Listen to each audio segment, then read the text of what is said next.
네, 바로 이어서 김기성 앵커와 구분 이슈 함께하도록 하겠습니다. 오늘 또 주요 이슈들이 굉장히 많이 나오고 있는 가운데 또 중국 소식이 들리고 있습니다. 중국이 히토류를 무기화하기 위해서 조치를 더욱더 강화하기 위하고 있다는 보도가 나오고 있는데 이번 조치 내용이 뭘까요? 네, 사실 지금 중국하고 서구, 특히 미국과의 관계를 보면은 반도체를 놓고 미국이 공격하는 그런 입장 아닙니까? 네. 여기에 대해서 다들 생각하기에 중국이 히토류를 가지고 반격을 할 거다 이렇게들 생각을 하고 있는데 중국이 히토류를 무기화할 수 있는 마지막 점을 찍었다 이렇게 얘기를 합니다. 그러니까 중국 히토류 기업에 외국 자본이 개입되는 것을 완전히 차단을 했습니다. 그러니까 네. 중국 상무부하고 발개위 있죠. 네. 국가발전개혁위원회 여기에서 그렇죠. 공지를 냈는데 그 공지를 볼 것 같으면 내년 1월 1일부터 히토류 관련 기업에 대한 외국인들의 지분 투자 그러니까 자본 개입을 완전히 차단하겠다 이렇게 밝히고 있고요. 그 내용 중에서는 히토류 관련 데이터라든가 샘플을 수집하는 것도 안 된다. 그런 내용이 있고 그리고 또 이 생산 공정에 접근하는 것도 차단하겠다라는 그런 내용이 있습니다. 그러니까 히토류 관련된 모든 부분을 갖다가 외국에는 차단하는 그런 내용으로 보시면 될 것 같습니다. 일단 중국 쪽에서는 이런 공지를 낸 이유에 대해서 뭔가 하면은 히토류 자원을 보호하고 기술 개발을 혁신하기 위한 거다 이렇게 얘기를 하고 있지만은 외부에서는 이 조치를 놓고 결과적으로 히토류 무기화를 위한 마침표, 활용 점정이다라고까지 얘기를 하고 있습니다. 네, 뭐 그동안도 여러 차례 또 히토류를 무기화하려고 노력을 좀 해왔던 게 바로 중국이죠. 근데 이번에는 좀 뭐가 달라졌을까요? 네, 그러니까 지금 현재 쭉 보면은 작년 네. 10월에 히토류 수출을 금지할 수 있다는 수출 제한법을 냈었고요. 그리고 난 뒤에 언제였는가 하면 지난달 22일이었죠. 그러니까 중국의 히토류 관련 기업들이 큰 게 세 개가 있었는데 네. 이걸 묶어가지고 중국 히토류 그룹이라는 거대 기업으로 출범을 시켰습니다. 그러니까 이렇게 놓고 보면은 생산에서부터 시작해가지고 채굴 그리고 유통 수출 그에다가 이번에 자본까지 완전히 통제를 하게 됐으니까 이제 히토류의 채굴부터 시작해서 마지막 수출에 이르기까지 그리고 그 전체를 핸들링하는 기업의 외국 자본까지 차단을 시켜버린 그런 상황이기 때문에 완전히 중국 공산당의 이 조정화에 놓이게 됐다 이렇게 보시면 될 것 같습니다. 네.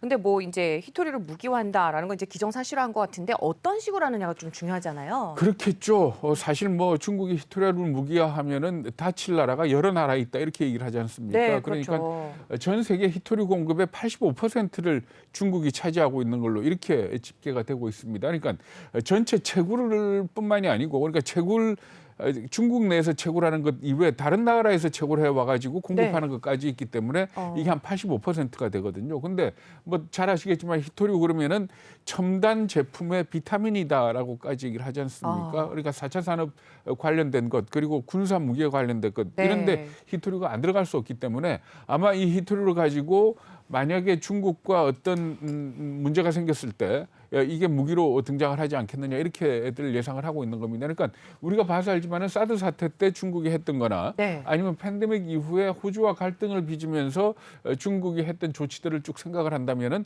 결과를 별로 생각을 하지 않지 않습니까? 그러니까 그렇죠. 무조건 무기화하는 그런 과정이기 때문에 이걸 둘러싸고 세계적인 긴장이 더 높아지지 않을까 하는 그런 우려가 있고요. 그리고 또 하나는 우리 산업이 과연 이걸 갖다가 어떻게 잘 보호할지 하는 이 부분에 대해서도 정부, 민간 합쳐서 좀 대책을 마련해야 되는 그런 시점이다라는 지적들이 나오고 있습니다. 네, 말씀 잘 들었습니다. 이어서 두 번째 이슈도 말씀 나눠보도록 할 텐데요. 두 번째 이슈, 바로 애플에 관련한 소식입니다. 오미크론 변이 바이러스의 확산으로 인해서 뉴욕시의 모든 애플 스토어를 일시 폐쇄하기로 했다는 뉴스가 네, 나왔죠. 그렇습니다. 네. 그러니까 뉴욕시에 있는 11개 애플 스토어를 포함해가지고 미국 전역에 20개가 넘는 애플 스토어를 갖다가 일단 문을 닫겠다 이렇게 발표를 했습니다. 그러니까 고객들은 이 온라인으로 주문을 해서 가가지고 물건을 픽업할 수 있는 그 정도로만 운영이 되는데 여기에 대해서 애플이 밝히는 건 뭔가 하면은 이 코로나 확산을 막고 그리고 직원들이 아마 많이 감염이 된 것 같습니다. 그렇군요. 그러니까 인력이 부족한 그런 부분도 있는 걸로 이렇게들 받아들이고 있습니다. 애플이 이 애플 스토어를 갖다 문을 닫은 게 작년에 한 번 있었거든요. 그랬죠. 그 이후에 처음이다 이렇게들 풀이를 하고 있습니다.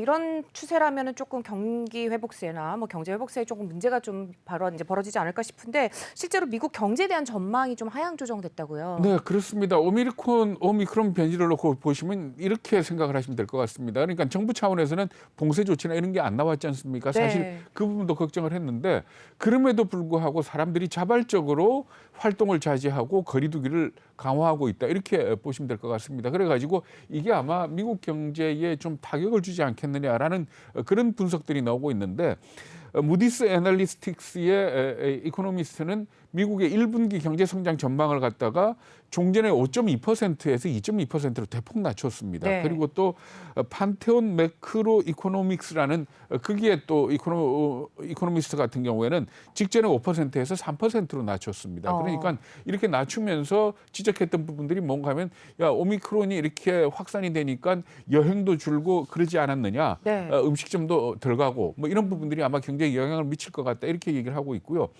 그리고 또 뭐 브로드웨이 공연이 줄어든다든지 하는 네. 이런 것들도 다 경제에 악영향을 미칠 것 같다라고 이렇게 지적을 하고 있는 겁니다. 그러니까 전반적으로 사람들의 활동을 위축시키는 게 결과적으로 경제에 좀 해악이 되지 않겠느냐라는 그런 분석들을 내놓고 있는 겁니다. 네, 그래도 뭐 최근 들어서 이제 화이자의 경구용 치료제도 나오고 했습니다. 그래서 뭐 일시적으로 봐도 되지 않을까라고 생각하는데 어떻게 보세요? 예, 오늘 좋은 뉴스가 있었죠. 뭔가 네. 하면 남아공에서 나온 기사인데요. 내용이 뭔가 하면은 오미크론에 감염이 되는 게 이 네. 오미크론에 대한 말하자면은 방어력이 생기는 것뿐만 아니고 네. 델타 변이에 대해서도 방어력이 생긴다라는 오. 그런 내용이었습니다. 그러니까 네. 15명을 대상으로 조사를 했는데 오미크론에 감염되고 난 14일 이후에 조사를 해봤더니 오미크론 바이러스에 대한 중화 능력은 14배가 올라갔고 델타 변이에 대해서는 4.4배가 올라갔다라는 그런 내용입니다. 그러니까 네. 이 얘기가 뭔가 하면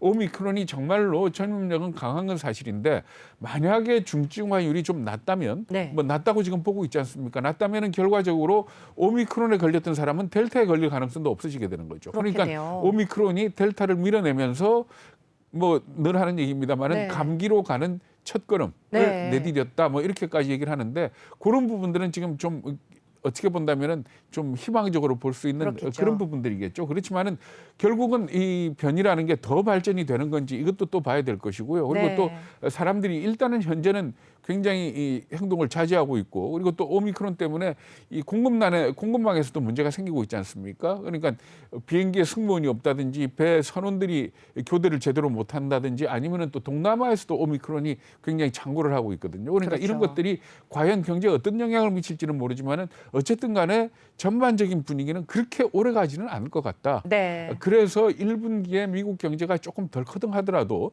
그게 소위 말해서 소프트 패치. 네. 그러니까 잠깐 좀 주저앉는 그런 거 아니겠느냐.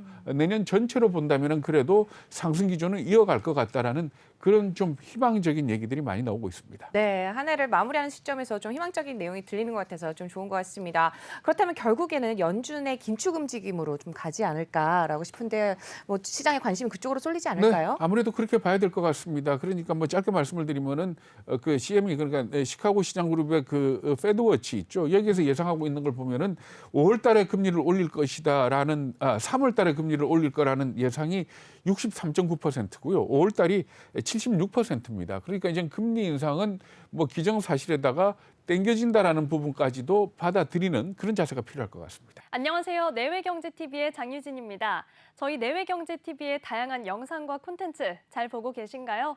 더 많은 영상과 콘텐츠를 원하신다면 지금 왼쪽의 버튼으로 저희 채널을 구독해주세요. 저희 다시 보기 채널도 따로 있으니까요. 많은 관심 부탁드립니다.